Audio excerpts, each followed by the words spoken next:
वरना पहले दंडवत कर लेता तो भगवान के अधीन हो जाता। तब केवट को भगवान जैसा कहते वैसा केवट को करना पड़ा। चरण धुला लिया, अपने परिवार को चरणामृत बांट लिया, सब कुछ कर लिया, भगवान से अपना कंधा पकड़ा लिया, हाथ पकड़ा लिया, सामने वाला तट आ गया, सबको पार कर दिया। इसके बाद अब दंडवत करता है और जैसे ही दंडवत किया भगवान ने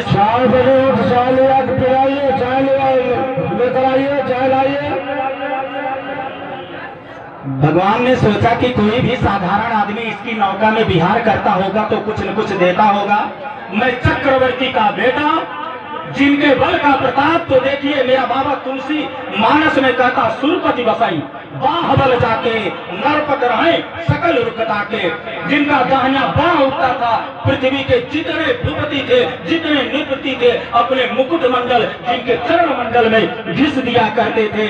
और जिनका दाहिना आंख उठता था, सुरपति बसही बाहुबल जाके नरपत रहे सकल रुकता के। अवध राज सुर राज ले जाही, दशरथ धन सुन धन दल जाही। और इंद्र जिसकी अगवानी करता था, ऐसे का बेटा एक उतराई देने को नहीं बचा। जिस पृथ्वी पर मैं और आप जीते हैं, यदि कोई संकट आ जाए तो समझना चाहिए कि जिनके नाम से, जिनकी कृपा से भारी संकट मिट सकता है। आज संसार के जीव को उतारने वाले के पास उतराई नहीं, यही जीवन होता है।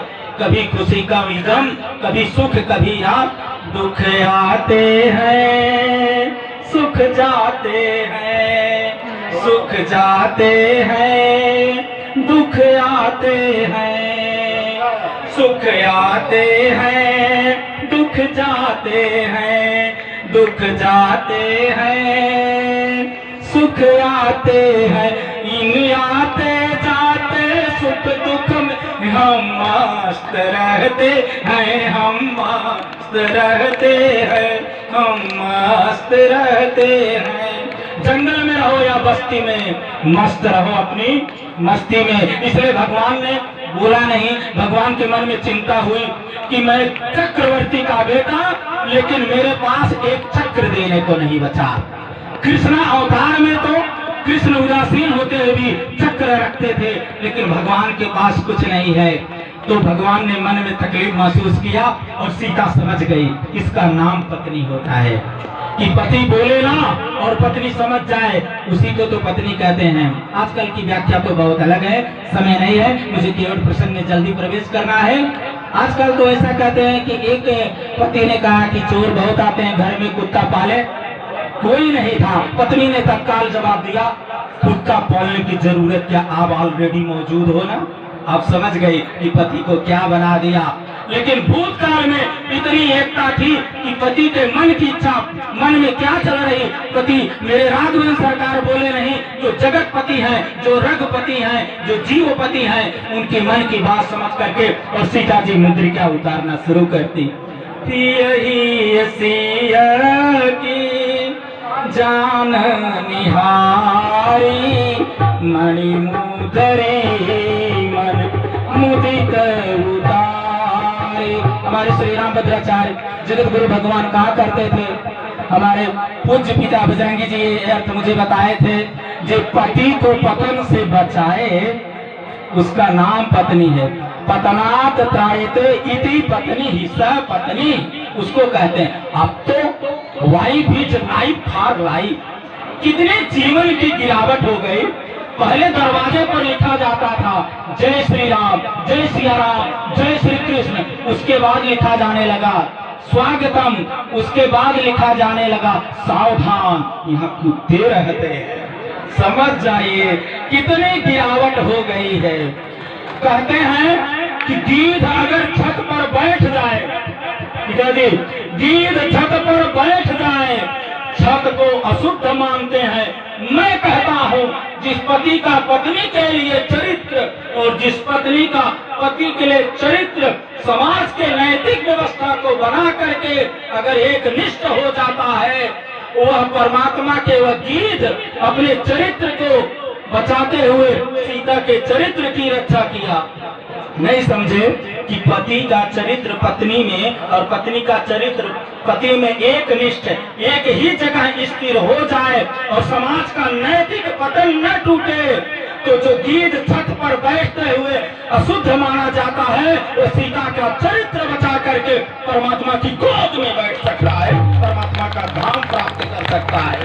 आज नैतिक पतन किस कदर हो गया, बिन कफन के मुर्दा दफन हो गया, बिन कफन के मुर्दा दफन हो गया।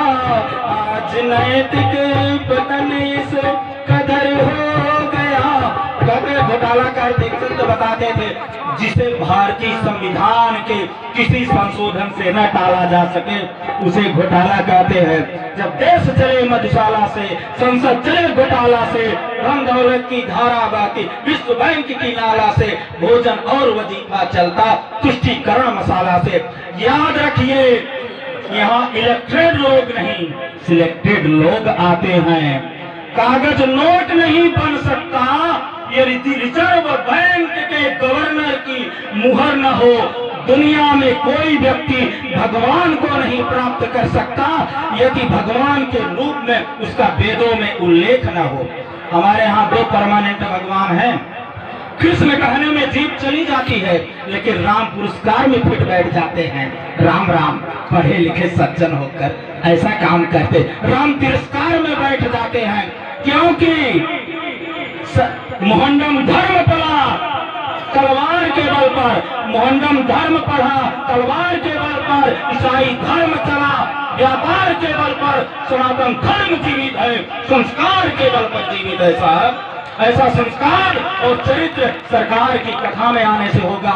और राम बोले नहीं, सीता जी जान गई, अंगूठी उतारी, मणि मुदरी मन मुदित उतारी, भगवान के हाथों में दिया, भगवान ने केवट को देने लगा, केवट अकुलाने लगा। कहा भगवान मैं जीव रूपी मछली हूँ, मछली वही पकड़ में आती है जो चरणों से दूर होती है। मैं तो आपके चरण में हूँ। केवट चरण गहे अकुलाई, और सुमन जो मुद्रिका माया जाल का प्रतीक माना जाता है। कहा भगवान आप सुवर्ण रूपी मणि रूपी मुद्रिका से मुझे पकड़ना चाहते हो, मैं पकड़ में आने वाला नहीं हूँ, आप लाख ही जाल डालो, क्योंकि जिसको भगवान का नाम मिल जाता है उसे संस्कार का कोई विकार पकड़ नहीं सकता है, इसीलिए वो मुद्रिका नहीं लेता है।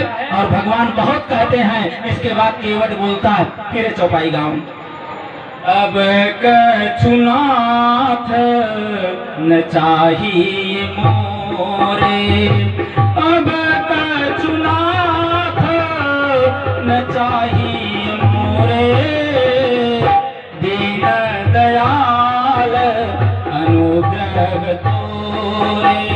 मंदिर में जाए तो प्रथम चौपाई गाना चाहिए। सुबह कौन सी चौपाई गाना चाहिए, दोपहर को कौन सी चौपाई गाना चाहिए, शाम को कौन सी चौपाई गाना चाहिए, प्रयाग में आने पर कौन सी चौपाई गाना चाहिए, जितना समय होगा उतना कहूंगा। तो सुबह पहली चौपाई गाना चाहिए। आदरणीय पिताजी, सिया राम मैं सब जग जानी, सिया राम मैं सब जग जानी, करहु प्रणाम जोरी जोग पानी। दोपहर को कौन सी चौपाई गानी चाहिए, दोपहर को ये चौपाई गानी चाहिए, मंगल भावन, क्योंकि हम रात से अपने बेड से उठते हैं तो अपने भवन में बहुत के कार्य में बिजी हो जाते हैं। हमारा भवन मंगल भवन, भवन मत छोड़ो। मैं बाबा की मौजूदगी में कहता हूँ, मैं घर छोड़ो न बन जाओ, हो जाए मेरा हारा हो जाए।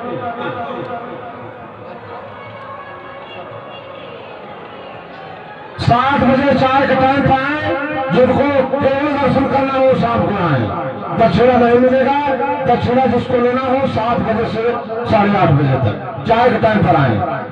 दक्षिणा लेने वाले याद रखें,